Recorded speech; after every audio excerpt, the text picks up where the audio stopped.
Minos acquitta sa dette de reconnaissance à Jupiter en sacrifiant son taureau, dès qu'au sortir de son navire, il eut mis le pied sur la terre des Curettes, et le palais fut décoré des dépouilles ennemies qu'il y fixa. L'être opprobre de sa race avait grandi, et l'ignominieux adultère de la mer éclatait au jour avec l'étrangeté du monstre à double forme. Minos décida d'éloigner de sa demeure cet objet de honte et de l'enfermer dans un logis aux détours multiples et sous un toit inaccessible au jour. Dédale, célèbre entre tous par son talent dans l'art de travailler le métal, est l'architecte de cet ouvrage. Il brouille tous les indices et induit en erreur le regard déconcerté par les détours de voies toutes différentes. Tout de même que dans les campagnes de Phrygie se joue le méandre aux eaux limpides. Son cours hésitant suit une direction, revient sur lui-même, se porte à la rencontre de ses propres eaux qu'il regarde venir. Et tourné tantôt vers sa source, tantôt vers la haute mer, il finit par fatiguer ses flots, incertain du but à atteindre. Ainsi Dédale multiplie avec d'innombrables routes les risques de s'égarer, et c'est avec peine qu'il put lui-même revenir jusqu'au seuil, tant la demeure était pleine de pièges.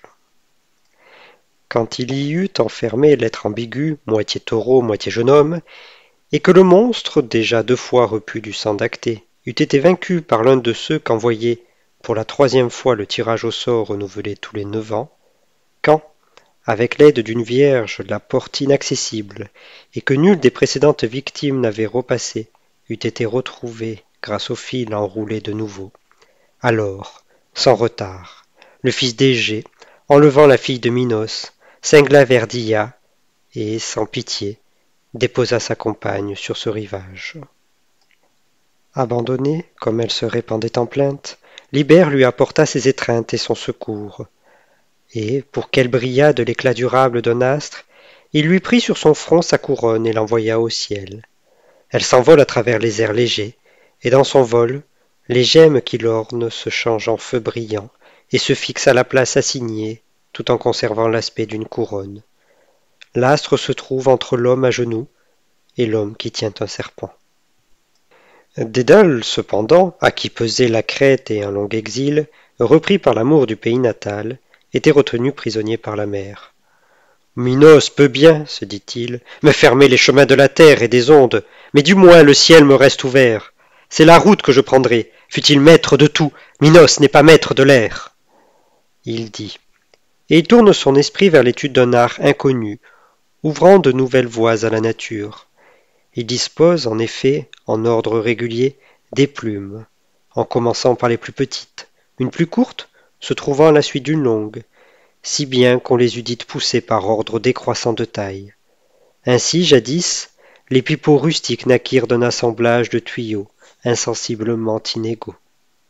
Alors il attache celles du milieu avec du lin, celles des extrémités avec de la cire, et, une fois disposées ainsi, les incurve légèrement, pour imiter les ailes d'oiseaux véritables.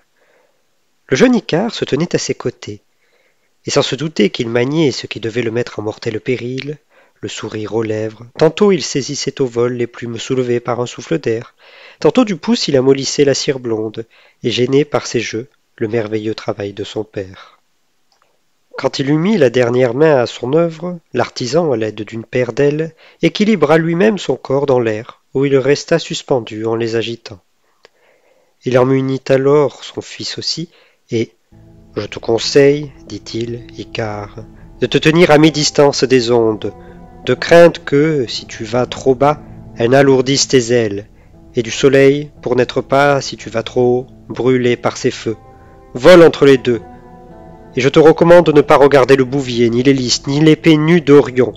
Prends-moi pour guide de la route à suivre. » Et, tout en lui enseignant à voler, il ajuste à ses épaules ces ailes que l'homme ignorait. Pendant qu'il travaillait, tout en prodiguant ses conseils, les joues du vieillard se mouillèrent, et ses mains paternelles tremblèrent. Il donna à son fils des baisers qu'il ne devait pas renouveler. Puis, se soulevant au moyen de ses ailes, il s'envole le premier, anxieux pour son compagnon comme l'oiseau qui, du haut de son nid, vient de faire prendre à sa tendre couvée son vol à travers les airs.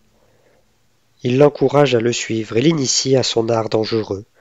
Il meut lui-même ses propres ailes, l'œil fixé derrière lui sur celles de son fils. quelques pêcheurs occupés à surprendre les poissons au moyen de son roseau qui tremble, un pasteur appuyé sur son bâton, ou un laboureur au manche de sa charrue qui les vit, resta frappé de stupeur, et pensa que ces êtres qui pouvaient voyager dans les airs étaient des dieux. Et déjà, sur leur gauche, avait été laissé Samos, l'île de Junon, Délos et Paros. À leur droite étaient les Bintos et Calumné, au miel abondant.